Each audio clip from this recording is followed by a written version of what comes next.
welcome back to Coaching with the Bible. This is episode 96, season 2, episode number, can you guess? Episode number 42. Our reading this week here in the land of Israel is Pinchas, almost at the end of the book of Numbers. Outside of the land of Israel this week, they are reading Balak. That was last week's conversation. Last week we talked about blind spots. I thought that was, it's a super interesting subject. This week in Pinchas, we're talking about overthinking. There's a great sweatshirt that I saw a number of months ago that you can find on a whole bunch of websites. It says basically, hold on while I overthink this. And I think the concept of overthinking is something that applies to all of us. We all think, at least I hope we do. We spend a lot of time in our minds thinking about things. But I think also we all overthink things. Sometimes it's important to really think it all the way through. We spend a lot of time here in Coaching with the Bible about how we think and ways to improve and how we think and then how we sort of execute based on our thoughts and our planning. I talk a lot about when we're talking about strategy that we are looking to think at multiple levels so that we can develop a really strong approach to something, some sort of problem. But the reality of it is, a lot of the time, is that we tend to overthink. We spend too much time in our own minds thinking about whatever it may be, problem, issue, something, and then we sort of move to a place where it's unhealthy. And it's really what's essentially overthinking. Overthinking is an idea that basically you're thinking the same thought over and over and over again, and you're analyzing every single one of the simplest of situations, and then it's really out of proportion. It becomes a disproportionate amount of thought to what's probably not something that requires that much thought. So you're giving in to too much of it when it probably needs a lot less, and then not actually acting upon it. In my work with fundraisers and fundraising, specifically in the crowdfunding space, a lot of time when I'm working with a leader and they get stuck in the process, in particular, they get stuck often on the language of the story that they want to tell for their campaign or the story of their organization, and they'll nitpick every single word of the storyline that we're proposing to them. And they think and they think and they think, and then they really, at that moment, they're really overthinking it. They get beyond where it's proportional, to what's necessary for that situation. A lot of the time I'll tell them that the story doesn't have to be the Emancipation Proclamation. It doesn't have to be the greatest speech or the greatest piece of literature ever written. It has to be good enough to get somebody to make a donation. But what happens is that people overthink it. The question is really, why do they overthink that? What's happening there on a deeper level? And that's what we'll talk about this week. And how do we get to overthink? So it's not obvious how we get to overthink. But at the beginning of this week's portion, the story of Pinchas is told. It actually sort of crosses between the end of last week and bridges into this week. Pinchas is the grandson of Aaron. He is the son of Elazar. He is the family of priests. He's Moses' great nephew. And in a moment where he sees an immoral act taking place in public, he acts or he reacts to what he sees, and then he kills the two people who are participating in this immoral public act. The commentaries tell us that when Pinchas sees this act, he remembers a certain ruling about that being a prohibited illicit relationship, and then he acts based on that. He takes a spear and he kills them both. Commentators go further, that it was not clear to everybody else that that was the action to take.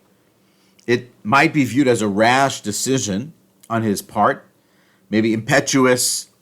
Some people might have thought inappropriate, wrong, all kinds of things. But the commentators also tell us that if Pinchas had waited even just maybe a minute longer, that his action ultimately would have been an action of murder rather than what it was, which was protecting the sanctity of God's name, which is effectively what he did. And so he benefits from not having overthought the situation. That's how we got to overthink. He thought about it, but he didn't spend too much time thinking about it. He didn't get all Talmudic about it, let's say, for lack of a better term, where he's discussing one opinion and discussing a second opinion and discussing a third opinion. Then he's asking his friend, he's discussing with his neighbor, he's not sure what to do. That would have taken way, way, way, way too much time. And then ultimately it would have been too late, and he never would have acted. He would have thought a lot, but he never would have acted. And so Pinchas does not suffer from overthink. That's how we get to overthinking as a subject. Because what happens with a lot of us is that we excuse the overthink as us being cerebral, as us spending the right amount of mental energy in coming to a solution. We talked about problem solving a few weeks ago, but what's happening here is something more than that, deeper, perhaps more difficult. Something we spoke about really last year in year one of Coaching with the Bible, which is rumination. The person here isn't actually moving towards problem solving. They're just sort of ruminating over and over and over again about that situation. They're picking apart every detail, whatever it may be. They're not actually progressing anywhere. The root of it is very often is that someone is sort of suffering from some sort of level, in many cases, not the basic level sort of overthink, but the person who's really stuck in this loop, this thinking loop, it's really closing in on some sort of an anxiety, and obviously they're on some level, adding to it by being in this state and thinking and overthinking everything that's going on. And as I said, we all do it at certain moments. The question is, why do we all do it, and what exactly is happening? And then how do we do something about it? How do we sort of change that behavior? So most cases is that we're sort of unwilling to make a decision, or we're nervous or afraid or fearful or anxious or stressed about having to make an actual decision. And so we think it once through, we think it through a second time, we think it through a third time. Probably we end up coming back to some sort of a gut instinct reaction, something similar to what Pinchas actually does. Some sort of a blink idea like Gladwell talks about in his book. Something that's sort of very at the core of who we are, that we might think is coming from intuition, but it's probably coming more from experience. And so we're in that space. We're sort of anxious in that way. We then basically end up procrastinating and avoiding a decision. Now, if it's related to something very large in our lives, a big decision in our lives, it does require thought, and it does require us perhaps seeking out the wisdom of others and the input of others before we make a real decision. So let's not even talk about those, even though it happens there too. But even in the smaller spaces with the smaller decisions, the things that can be handled more quickly, the ones that we push off, it's very much about this idea of overthink. And we want to sort of move towards curbing that overthink, removing that sense of dread and fear and sort of living on the edge of it, that feeling that we're sort of on an edge at all times. And so we want to move away from that, and we want to be in a space where we're actually doing things better. And so as much as is the case that so many of us do it, and why we do it is really operating on some level of sort of scratching the itch of stress and anxiety and rumination, and an unwillingness perhaps to commit to a solution and taking a decision or making a decision and following through with the risk of being wrong. The reality is, on the other side of that is the chance that there's the risk of being right. There's always risk. I mentioned this before as well. It's just a question of how much risk you're willing and able to tolerate in any given moment with any given decision. And so we sort of sit there in it. We stew in the thought, and then we think it all the way through over and over and over again and get nowhere. And so I wanted to offer you a couple of strategies in terms of this. The first thing is to appreciate, as I said earlier, we all do it, and it's okay that we all think a lot and we think things through. But from a strategic standpoint, the notion that I came across, which I think is the most interesting, is what's called cognitive diffusion, which is basically the idea of sort of separating what's going on in this space so that we're able to sort of decrease our attachment to the thoughts. And so there's a great article on the subject called by the online, the psychologygroup.com. And the idea here is that we want to put ourselves in a position to make a decision and follow through. And so cognitive diffusion is the idea of, as they describe, looking at our thoughts rather than from our thoughts. So we want to sort of have a much sort of above picture of all the things that we're thinking about rather than operating from within. So we want to notice everything, notice all the thoughts rather than becoming caught up in all the thoughts. And I'll give you an example of that in just a second. And then really letting those thoughts come and go rather than holding on to them. So cognitive diffusion is the ability to allow ourselves to create space between who we are and what we are in those moments and the decisions that we have to make and the thoughts that we're thinking. So if you ever had this, for a while I had the app called Calm. It's a meditation app.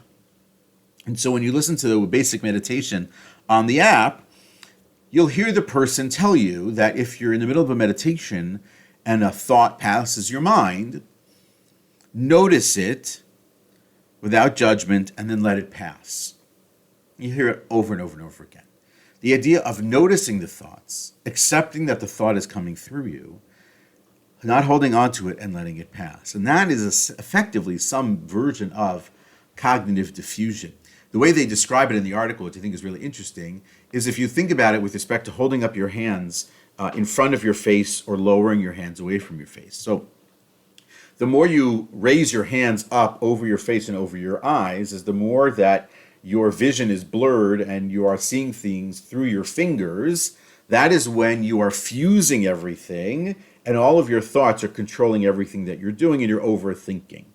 By lowering your hands and seeing them from above, so now your vision is more clear and you're able to still see what's happening, but you're not held hostage by all the things that you think and that you believe. And you have the ability to sort of work through and get to some place more meaningful and more powerful with this exercise of cognitive diffusion. So the idea again is that we're moving from a place where we're sort of held and controlled, and that the aim of diffusion is, as they describe, decreasing our attachment to our inner experiences, reducing the believability of thoughts, some of the things that we think are sometimes a little bit loopy, decrease the influence of those thoughts on our behaviors, increase our ability to be present and take effective action, and then facilitate something that's called psychological flexibility, the ability to sort of really be a little bit more flexible and a little bit more amenable to different possibilities and options. So it's a really interesting thing to think about as cognitive diffusion. So how do you sort of in practice do that? The first thing is, as I said at the beginning, like on the app, notice the thoughts. Don't overdo it with it. That's a thought. What kind of thought is it? And then moving on. The second thing is you thank your mind. Sounds weird, but thank your mind. You know, when the thought comes in, you say, oh, thank you for the feedback. Thank you for that very interesting thought.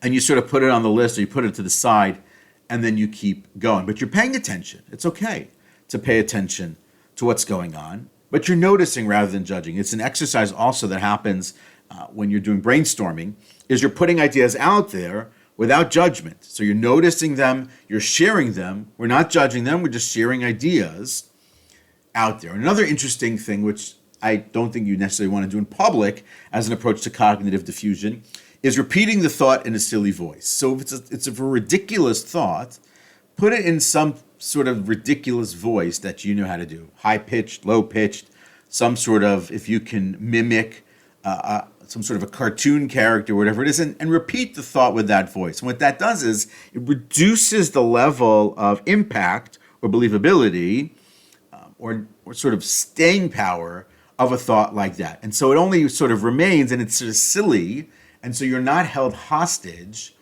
by what's going on through your mind. And so this is sort of how one could think about all these different kind of approaches. So again, the basic idea here is it's okay to think, and it's recommended that we think, and we think about things as we begin to problem solve.